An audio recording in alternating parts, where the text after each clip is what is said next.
Students, Hariom LP classes के इस digital platform पर आप सभी का हार्दिक स्वागत एवं अभिनंदन है।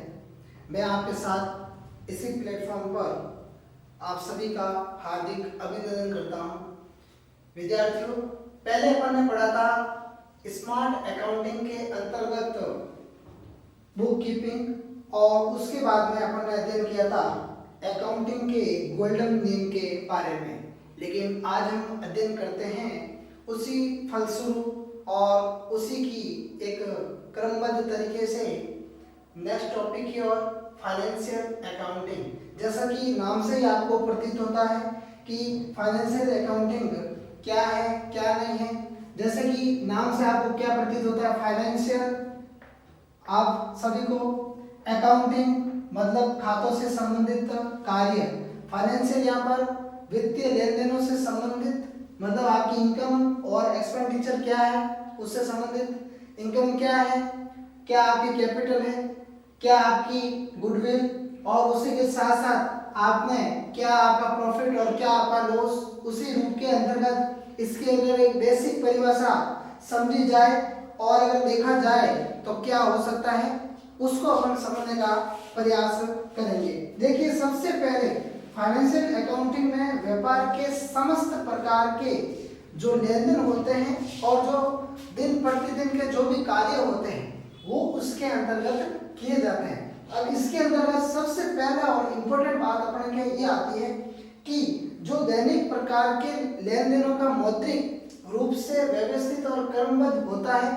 और एक समय आने पर उसकी अपन जो बैलेंस शीट तैयार करते हैं वो फाइनेंशियल अकाउंटिंग के अंतर्गत आती है। तो ये तो हो गई आपके बिल्कुल बेसिक रूप से, जिसको अपन एक अंतिम रूप से अगर देखा जाए तो बैलेंस शीट तैयार करने के बाद में आपके जो है अंतिम खाते तैयार होते हैं और उस फलस्वरूप इसका परिणाम अपन के सामने प्रस्तुत होता है और अपन देखते हैं कि एंड में कितना लाभ हुआ और कितना आपको नुकसान हुआ है उसकी जो है अपन इसके अंतर्गत गणना करते हैं। और इसके अंतर्गत विभिन्न प्रकार के खाते बनाए जाते हैं, जैसे कि आपको पहले मैंने बताया था व्यक्तिगत खाते बनाए जाते हैं, पेंटल अकाउंट बनाए जाते हैं, बैलेंस शीट बनाई जाती है और उसी के साथ साथ आपकी इनकम और एक्सपेंडिचर वगैरह इस प्रकार के तमाम एंट्रीज करने के बाद में, ये खाते बनाने के बाद में और इस प्रकार की खातों में खतौनी करने के बाद में आपका जो है वित्तीय मतलब फाइनेंशियल अकाउंट तैयार होता है और बैलेंस शीट तैयार होती है। उसके रूप के अंतर्गत एसेट्स और लायबिलिटीज आपके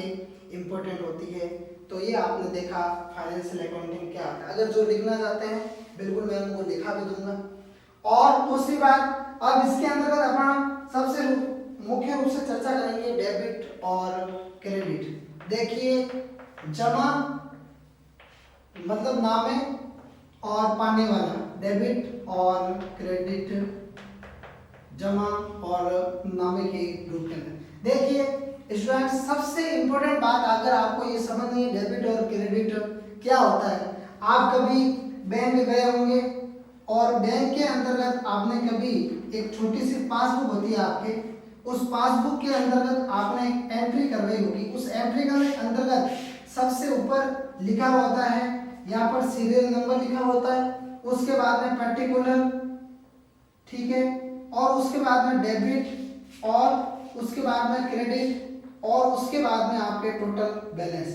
देखिए, अब ये होता क्या है, यहाँ पर आपके सीरियल की जगह आता है आपके डेट। डेट के अंदर क्या है, कौन सी तारीख को आपने जो है बैंक के अंतर्गत पैसे जमा करवाए हैं या फिर पैसे निकलवाए हैं उसकी यहाँ पर। उसके बाद में क्या होता है, यहाँ पर पर्टिकुलर में आपने क्या किया है, कैश डिपॉजिट करवाया है, जमा करवाया है, या फिर आपने कैश विड्रॉल करवाया है, या फिर आपके खाते के अंदर कोई चेक जमा हुआ है, या फिर आपके खाते से कोई चेक जो है विड्रॉल हुआ है। ये सारे के सारे इसके अंतर्गत इस पर्टिकुलर हेड के अंतर्गत आपका उसका एंट्री होगा।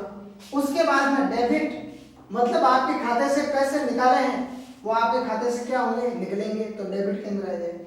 अगर आपने अपने खाते के अंदर पैसे जमा करवाए हैं तो जो है आपके खाते के अंदर क्रेडिट होंगे और आगे करके आपका टोटल जो है बैलेंस आपके इसके अंतर्गत दर्शाता है। ये आपके सबसे इंपॉर्टेंट बात है। तो ठीक उसी प्रकार से इसके अंतर्गत भी क्या होता है डेबिट और क्रेडिट के अंतर्गत कि यदि इसमें जब भी कोई उद्योग धंधे के अंतर्गत या फिर व्यापारिक संस्था या फिर कोई भी अगर कोई भी व्यापारी अपना माल जो बेचता है और जो माल जो लेने वाला होता है, मतलब जिसको माल बेच रहा है, तो वो दो प्रकार से एंट्री करता है। वो खुद ही खाते में भी डेबिट करता है और क्रेडिट करता है, और जो माल प्राप्त कर रहा है वो भी अपने खाते के अंतर्गत डेबिट करेगा और क्रेडिट करेगा। ये दो प्रकार के डबल डाटा एंट्री सिस्टम भी इसके अंतर्गत लागू होता है।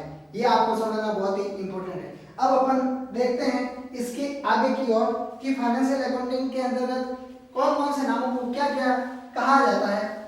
जैसे कि केस को क्या कहा जाएगा, रोकड़ कहा जाएगा, या फिर परचेज को जो है क्या कहा जाएगा, आपको क्रय कहा जाएगा, या फिर जो है खरीदार के लिए क्या कहा जाएगा, बेचने के लिए क्या कहा जाएगा, उसकी तो थोड़ी सी अपन जो है समझने का प्रयास अपन करेंगे। देखिए बहुत ही सिंपल तरीके से मैं आपको समझाना चाहूंगा ताकि आपको जल्दी से समझ में आ जाए। देखिए सबसे पहले आता है आपके ट्रेड। ट्रेड क्या होता है, देखिए कुछ शब्दों के नाम मैं आपको बता दूं। ट्रेड जैसे एक व्यापारिक संस्था के अंदर कोई भी व्यापार जो लाभ कमाने के लिए जो किया जाता है उसे ट्रेड कहते हैं। और ट्रेड में व्यापारी को लाभ एवं हानि होने की संभावना रहती है। फिर होता है आपके दूसरा नाम सुना होगा प्रोपराइटर। प्रोपराइटर होता है प्रोपराइटर। तीसरा आपके और सबसे इसके अंतर्गत इंपॉर्टेंट रहता है पार्टनर। इस प्रकार की जो गतिविधि है वो मैं आपको बताता हूँ। चौथा होता है अध्यक्ष या सचिव या कोषाध्यक्ष। ये सबसे इंपॉर्टेंट बात है स्टूडेंट्स। अगर ये आप एक बार समझ गए तो मैं चाहता हूं कि लगभग आपके 50% काम यहां से हो जाएगा। ट्रांजैक्शन, फिर आपके आता है कैपिटल। ये अपन क्या करेंगे, इसको 6 से 7 शब्दों के अंतर्गत समझने का जो है प्रयास करेंगे। परचेज, सेल्स, ये आपके सामने में कुछ 7 से 8 पॉइंट्स लेकर आया हूं केवल आपके समझने के लिए। देखिए सबसे पहले होता है ट्रेड। ट्रेड के अंतर्गत सबसे इंपॉर्टेंट है, ट्रेड क्या होता है, कोई भी व्यापार जो लाभ कमाने के लिए किया जाता है और लाभ कमाने के उद्देश्य से जो काम किया जाता है वो ट्रेड के अंतर्गत आता है। प्रोपराइटर मुख्य रूप से होता है मालिक। जो भी छोटा बड़ा कोई ट्रेडर्स अगर लगाया हुआ है उसका जो है मालिक होता है वो प्रोपराइटर होता है, और उसकी एक अलग से सील होती है, सील से सिग्नेचर करता है वो चेक के ऊपर। पार्टनर क्या होता है, अगर कोई भी व्यापारी कार्य कर रहा है और बहुत बड़ा इन्वेस्ट करना है, अगर एक के पास में पैसा नहीं है तो वो क्या करेगा, एक दूसरा बंदा ढूंढेगा, उसको अपने पास में जोड़ेगा, और जोड़ेगा तो क्या करेगा भाई, जो भी व्यापार के अंतर्गत उसकी जो शर्तें होगी वो उसको पार्टनर को बता देगा, और पार्टनर को जैसे शर्तें बताएगा अपनी, पार्टनर अगर ओके होगा तो वो अपना जो है काम इसके साथ करने के लिए बिल्कुल एक्टिव हो जाएगा, और वो बोल देगा हाँ भी मैं आपके साथ काम करने के लिए बिल्कुल तैयार हूँ, और जो भी नियम वगैरह शर्तें होगी वो मुझे मंजूर होगी, तो वो पार्टनर होता है। मतलब आधा हिस्सा लाभ में भी उसका होगा और हानि में भी उसका होगा, जो भी बचत वगैरह होगी वो भी उसके अंतर्गत पार्टनर का पूरा जो आधा 50% का जो हिस्सा होगा वो इसके अंदर। अध्यक्ष, सचिव, कोषाध्यक्ष, देखिए इसके अंतर्गत प्रेसिडेंट, सेक्रेटरी और जो ट्रेजरर होता है इनके अंतर्गत क्या होता है, देखिए कोई भी संस्था या फिर कोई भी कमेटी होती है उसके अंतर्गत ये 3 पद मुख्य रूप से होता है, और बैंक के अंदर इन तीनों के सिग्नेचर चलते हैं। अगर कोई भी कार्य कर रहे हैं तो केवल एक जने की सहमति से पेमेंट नहीं हो सकता है, या फिर कोई भी बैंक के अंतर्गत कोई गतिविधि नहीं हो सकती केवल पैसे जमा कराने के अलावा। अगर इसमें अध्यक्ष और कोषाध्यक्ष के सिग्नेचर चलता है, सिग्नेचर के चेक के ऊपर, तो इन दोनों के सिग्नेचर होंगे, विदाउट सिग्नेचर के जो आप पेमेंट नहीं उठा सकते, या फिर ये 2 सिग्नेचर करेंगे, या फिर ये 2 सिग्नेचर करेंगे, या फिर ये 2 सिग्नेचर करेंगे। इनकी जो है अहमियत बहुत ही इंपॉर्टेंट है। ट्रांजैक्शन से तात्पर्य अगर कहा जाए तो मुख्य रूप से ट्रेड से संबंधित समस्त प्रकार की जो है आर्थिक चीजें होगी वो ट्रांजैक्शन के अंतर्गत आएगी। कैपिटल, देखिए किसी भी व्यापार को प्रारंभ करने के लिए आपको पूंजी की आवश्यकता होगी। अगर आपके पास पूंजी नहीं है तो आपका व्यापार प्रारंभ नहीं हो सकता बिना पूंजी के। फिर आपके आता है स्थान का चयन, फिर आपके आता है नियोजन, क्या है आपकी प्लानिंग वगैरह, वो सारा का सारा प्रोसीडिंग वगैरह, और उत्पादन कहाँ से होगा, उत्पादन कहाँ से होगा, कहाँ सेल करना है, उसकी एक बहुत बड़ी है जो आपके प्लानिंग के अंदर, नियोजन के अंतर्गत आपके जो एक सीट तैयार होती है, उसके बाद में आप वहाँ पर कार्य करने के लिए बिल्कुल तैयार होते हैं। फिर आपका आता है परचेज। परचेज का अगर प्रारंभिक तौर से कहा जाए, परचेज को कहते हैं अपन क्रय, मतलब कि व्यापार में किसी भी प्रकार के जो है माल को खरीदना, वो आपके क्रय के अंतर्गत आता है। फिर आपके आता है सेल्स, किसी भी प्रकार के माल को बेचना यानी बिक्री करना, वो सेल्स के अंतर्गत आता है। सबसे इंपॉर्टेंट पॉइंट है। तो टोटल 7 से 8 पॉइंट जो मैं आपको बता रहा हूँ वो बिल्कुल इंपॉर्टेंट है। अब अपन आगे बात करते हैं कि फाइनेंशियल अकाउंटिंग के जो कुछ संक्षिप्त शब्द होते हैं, जिनको अपन आपने अकाउंट में भी देखा होगा या फिर जो आपके बैंक अकाउंट में भी देखा होगा, उसके बारे में अपन बातचीत करते हैं। देखिए स्टूडेंट्स, मैं आपको और कहना चाहूंगा कि अगर आपने अभी तक हमारे इस चैनल को सब्सक्राइब और शेयर अगर नहीं किया है तो प्लीज आप उसको कर दीजिए। मैं आपको बार बार नहीं कहूंगा कि सबसे इम्पोर्टेंट चैप्टर हमारा अभी चल रहा है और काफी स्टूडेंट्स इसको देख रहे हैं, कमेंट बॉक्स के अंदर भी अपने कमेंट दे रहे हैं। तो सबसे पहले आपको मैं बताना चाहूंगा अकाउंट को क्या कहते हैं। अपन अकाउंट को अपन क्या कहते हैं, अकाउंट को आप ऐसे लिखते हैं, आपको समझ आ गई बात। ये वाला जो साइन ऑफ इंट्रोडक्शन होगा, ये मतलब पहचान चिन्ह, आप समझ जाएंगे कि अकाउंट का हो रहा है, ठीक है ना। अब इसके बाद में आपके आएगा कि cash balance, cash balance, cash balance,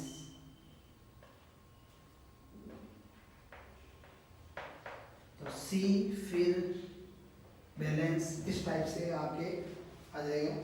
फिर आएगा कैश बुक, कैश बुक, देखिए कोई भी व्यापार के अंतर्गत कैश बुक का होना बहुत ही जरूरी है। कैश बुक चेक करते हैं, अगर कोई भी ऑडिट वगैरह आती है वो कैश बुक की सीधा संभाल देंगे भाई, आपके जो दिन प्रतिदिन का जो है इसके अंतर्गत हिसाब किताब लिखा जाता है। फिर आपके आता है चेक का, तो आपने देखा होगा जो चेक की जो अपना एंट्री होती है तो उसको जो है अपन इस टाइप से लिखते हैं।